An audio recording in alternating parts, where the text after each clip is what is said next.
Welcome back to Anxiety Makes Me Poop. I just received a text that said, "Where have you been? I need some inspiration." Oops, sorry.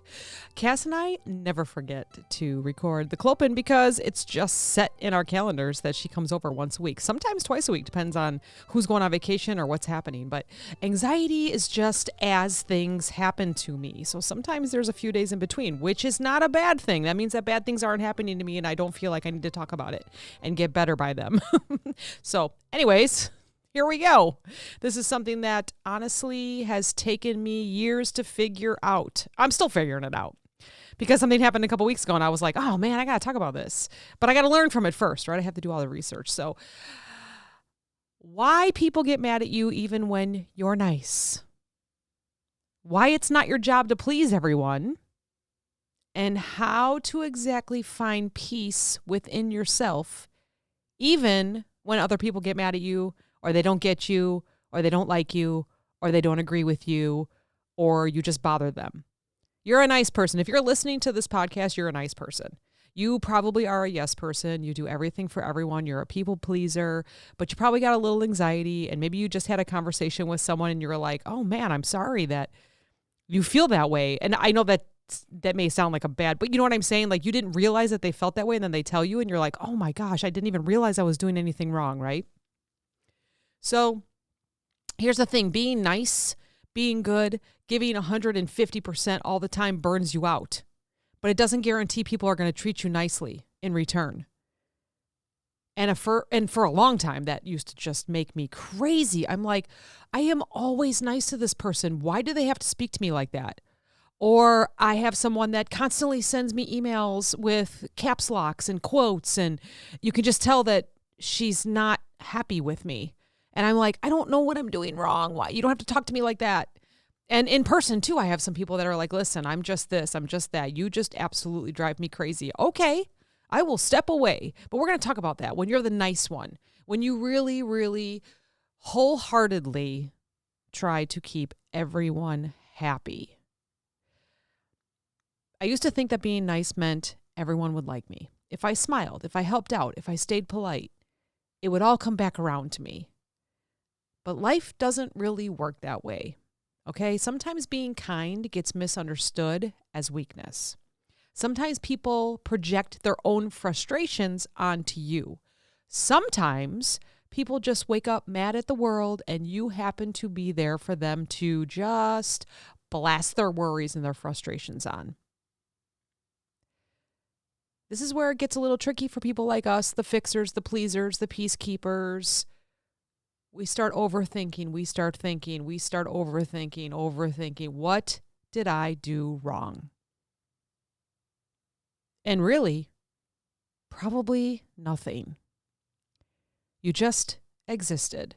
You just worked hard. You just laughed a little too loud. And maybe someone else doesn't like that you exist that day. But guess what? That is not your problem to solve. That is a them problem.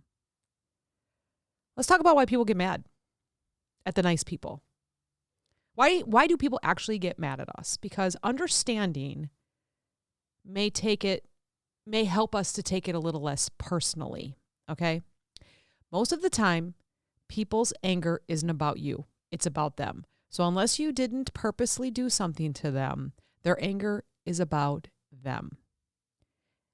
Maybe they feel unseen. Maybe they're insecure.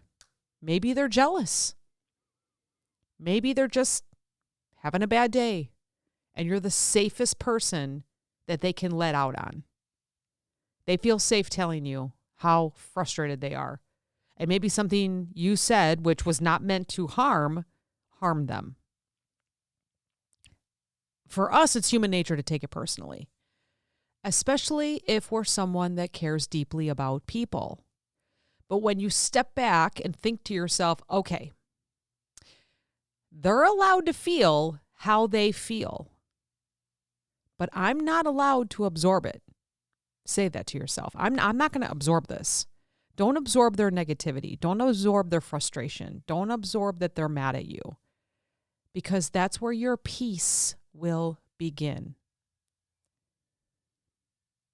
And that's something that may come with age, or it may come with self-awareness.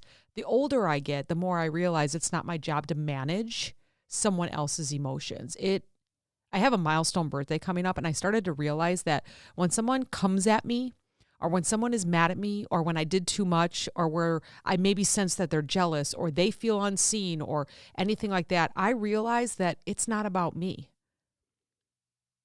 Because I don't intentionally harm anyone. And if you're listening, you are probably the same.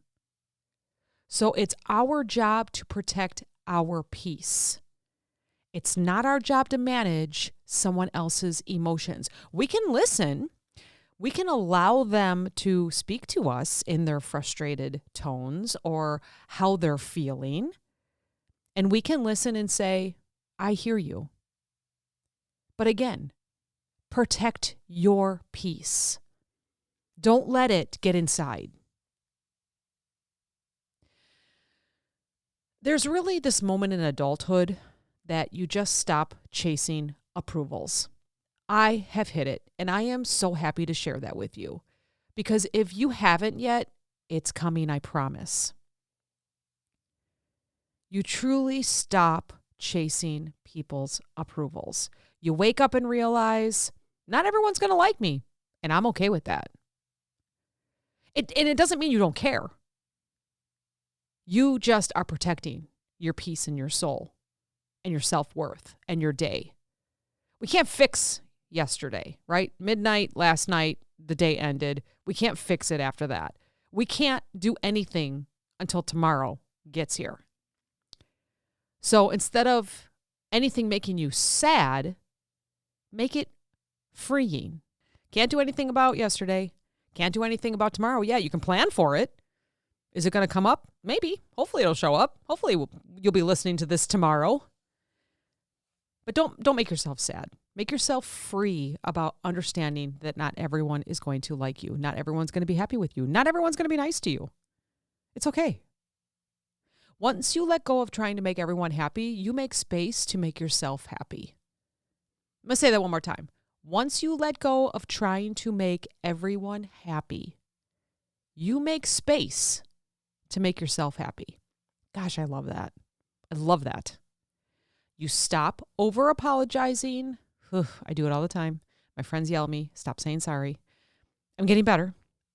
You stop over apologizing. You stop over explaining. You stop overthinking every reaction.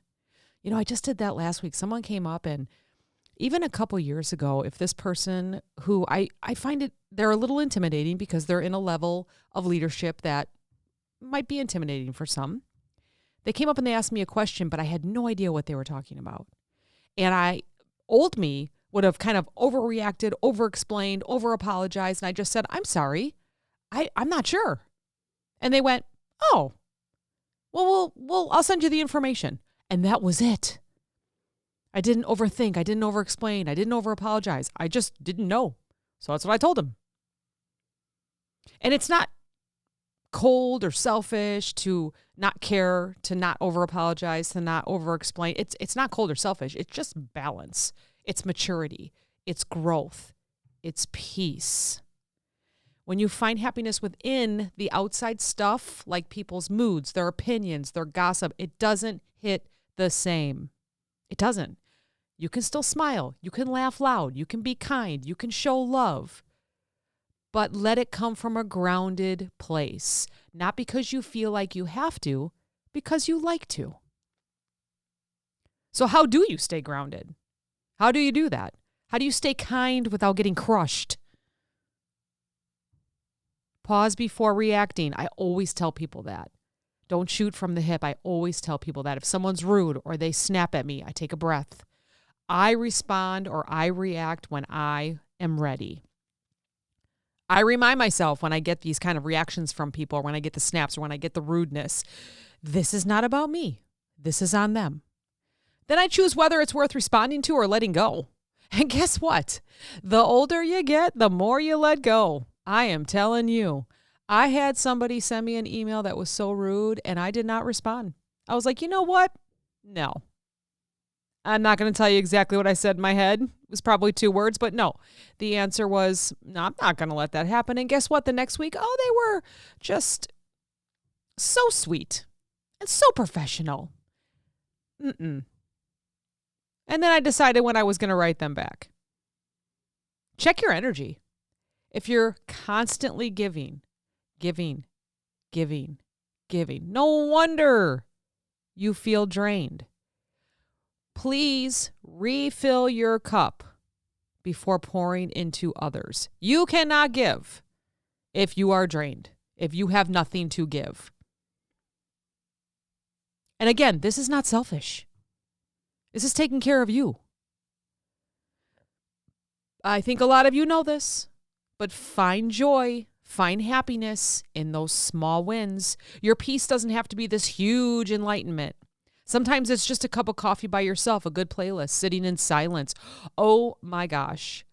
I think it's been 3 days in a row that I have not had anything in my car but silence and my thoughts. I just didn't want to listen to music. I didn't want to listen to a podcast. I didn't want to listen to a book. It was just quiet.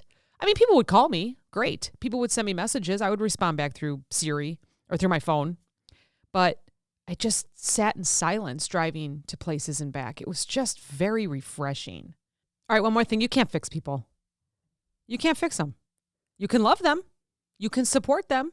You can understand them and where they're coming from, but you can't fix them. They have to do that on their own, which is what you have to do for yourself too. You have to find your peace. You have to find your calm. Here's a couple closing thoughts real quick. If someone's mad at you today, take a breath. Take a breath. You're not responsible for their emotions. You're responsible for your peace. You can be kind, but you can still set boundaries. I have learned that the past couple years. I have so many boundaries, but guess what? I'm so happy. I used to pick my thumbs. If you know me personally, you know that I have scars on each of my thumbs, and it's from picking the skin and being nervous. I used to have to put Band-Aids on my thumbs, and even when I had Band-Aids on, I would pick through the Band-Aid to my skin. That's how nervous I would be making people happy or trying to keep people happy, because it would end up wrecking me. And one of the biggest things that I've noticed these past 2 years is that I never pick my fingers anymore. There's scars still there to remind me of how anxiety-filled and stress-filled and unhappy I was. But they're healed. And that's so amazing. So if you do something like that, maybe think about healing yourself. I'm rubbing my thumbs right now because they feel so smooth. I remember my husband always used to say, "Oh no, look at your thumbs. Who's stressing you?" And I would say him. No, I'm just kidding. No, I wouldn't. But, it'd be work or it'd be other things. Or it was just because I was such a people pleaser that I never really focused on my inner peace. And now that I do, and now that I've learned and I've taken so many classes and spoken to people about inner peace and staying calm and not letting other people affect my emotions, it's so much better. So just a little left turn there for a second. You can show happiness on the outside, but what really, really matters is that your happiness starts from the inside. If there's any takeaways from this super quick episode, that is it. You can laugh loud, you can smile, you can please people, but if you're not happy on the inside, you don't have peace. You don't have calm. You may have anxiety, which is maybe why you're listening. So a reminder that you're not here to make everyone happy. And people aren't going to always be happy, especially nowadays. People are just, it's not great. It's not great right now. But remember that you're here to grow. You're here to learn. You're here to find your own calm in all of this chaos. Be kind to yourself. Be unapologetic. Have peace. Let the rest of the world work themselves out. Cool. Again, thanks for listening. I don't even know what episode this is anymore. I think we're close to 100. Maybe we're over 100. And It's really cool to hear your feedback, your emails, your text messages, Snapchats. I get so many different messages on Instagram and Facebook, and I just really appreciate it. It's all positive. It's all positive. Even on YouTube, we don't even have many followers. I think it's like 17 subscribers if you want to go hang out with us. It's all the same stuff if you're listening here on Apple or Spotify or wherever you listen. I just really appreciate you being here. Go find your inner peace because your peace matters today. Talk to you next time.